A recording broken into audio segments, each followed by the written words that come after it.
Every single time you shop online or send an email or even just hop on Wi-Fi, you're placing your trust in this massive invisible system. It's like an invisible lock that secures our entire digital lives. So today, we're going to peek behind the curtain and figure out how that lock actually works. To get our heads around this, let's start with a really simple physical problem. Picture this. You need to get a secret note to your friend, but they're all the way on the other side of a crowded, noisy room. How do you pull that off without anyone else getting a look?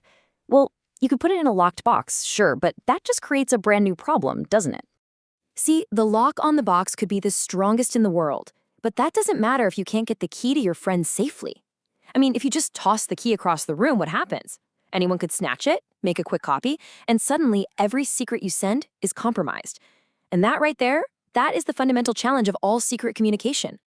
And this whole dilemma leads us right into our first big idea, what we call the classic problem of the shared secret. For centuries, this was pretty much the only way people thought about encryption, and it all came down to that one super risky moment, the handoff. This old-school method is called symmetric encryption. Now, it sounds technical, but the idea is dead simple. You and your friend use the exact same key. You use it to lock the box, and they use their identical copy to unlock it. It's just like your house key, right? The very same key locks and unlocks the door. And this is the fatal flaw, the real Achilles heel. The entire security of your secret message hinges on that one single moment of exchange. If an eavesdropper, a spy, intercepts that key, even for a second, it's game over. The whole system just completely breaks down. Now imagine trying to do that securely for billions of people on the internet. It's just impossible. So how in the world do you solve an impossible problem like the key handoff? Well, it turns out the answer is this beautifully simple and, frankly, genius analogy that just changes the entire game. Let's talk about the magic mailbox. Okay, picture this. You build your own personal mailbox, and you put it out in the public square for everyone to see. Now, this mailbox is special. It has a slot that's always open, so anyone, and I mean anyone, can drop a letter inside. But the door to actually get the letters out, that thing is sealed with a unique lock, and you hold the only key in the entire world that can open it. That open mail slot, that's what we call a public key. It's public. You can give copies of it to everybody. Anyone can use it to slide a message in and lock it up tight. But here's the magic trick. Once that message is in, they can't get it back. The slot only works one way. And that one-of-a-kind metal key that you keep tucked away, that is your private key.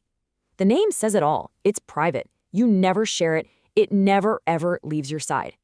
It is the one and only thing that can actually open that mailbox and read the messages inside.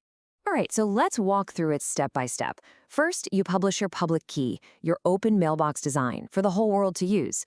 Your friend writes a secret message, finds your public key, and uses it to drop the message into the box. The moment it's in, it's secure. It's locked from the outside. The only way it's ever getting read is when you come along with your unique private key to unlock the door. The key handoff problem? It's just gone, banished. So let's just connect the dots and make this crystal clear. The open mail slot, that's the public key. The unique metal key you hold, that's the private key. The letter is the encrypted message, your actual data. And you, of course, are the recipient. This whole system has a name, asymmetric encryption. Why? Because the key used to lock the message is different. It's asymmetric from the key used to unlock it. Now, this isn't just a clever workaround. This simple idea represents a massive, monumental shift in how we approach security. We're not trusting a person or a secure delivery anymore. We're now placing our trust in something else entirely. And this right here is the mic drop moment. Just think about that. With the mailbox, you don't care if the mail carrier is trustworthy. You don't have to worry if someone was watching them. Your security has absolutely nothing to do with them. It depends entirely on the pure mathematical strength of your lock and your unique private key. And this concept is the very heart of one-way trust. Your safety isn't about a secure handoff anymore. It all comes down to the mathematical near impossibility of someone being able to guess or forge your private key just by looking at your public key. The relationship between them is like a mathematical trapdoor. It's super easy to go one way, but unbelievably hard to reverse. So what's really fascinating is that this revolutionary high-tech idea, well, it actually has an incredible parallel in human history, one that works perfectly long before computers were even a dream. Yeah, we're going back to World War II.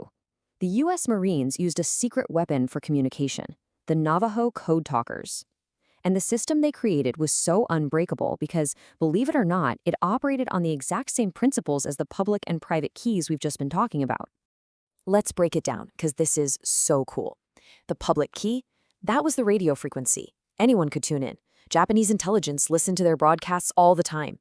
But the private key, that was the unwritten, incredibly complex Navajo language, plus all the unique cultural context and code words they built on top of it.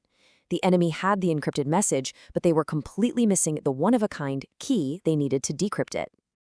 Okay, so we've got this amazing concept of asymmetric keys, the magic mailbox. But how do you scale that idea up to protect, the entire internet? That's where the real heavy-duty architecture of trust comes into play. The answer is public key infrastructure, or just PKI. You can think of it as the global trusted phone book for all those magic mailboxes. PKI is the whole system, the rules, the software, the organizations that manages and verifies who owns which public key, so that when you think you're sending a message to your bank, you're really sending it to your bank and not some scammer. And I promise you, this isn't some abstract, theoretical thing. PKI is the bedrock of your digital life. It's the reason that little padlock icon shows up in your browser when you're shopping. It's what makes sure that software update is actually from the company that made it. It protects your emails, it secures your Wi-Fi. It is the invisible, silent engine that powers all of modern digital trust. So we've built this incredible system for trusting data. But as we head into a future filled with sophisticated AI, deep fakes, and rampant misinformation, this system might be more critical than ever before. It really makes you wonder, will a cryptographic signature, a digital seal of authenticity, become the only way we can ever know for sure if a video or a document or voice is actually real? That's the challenge that's waiting for us.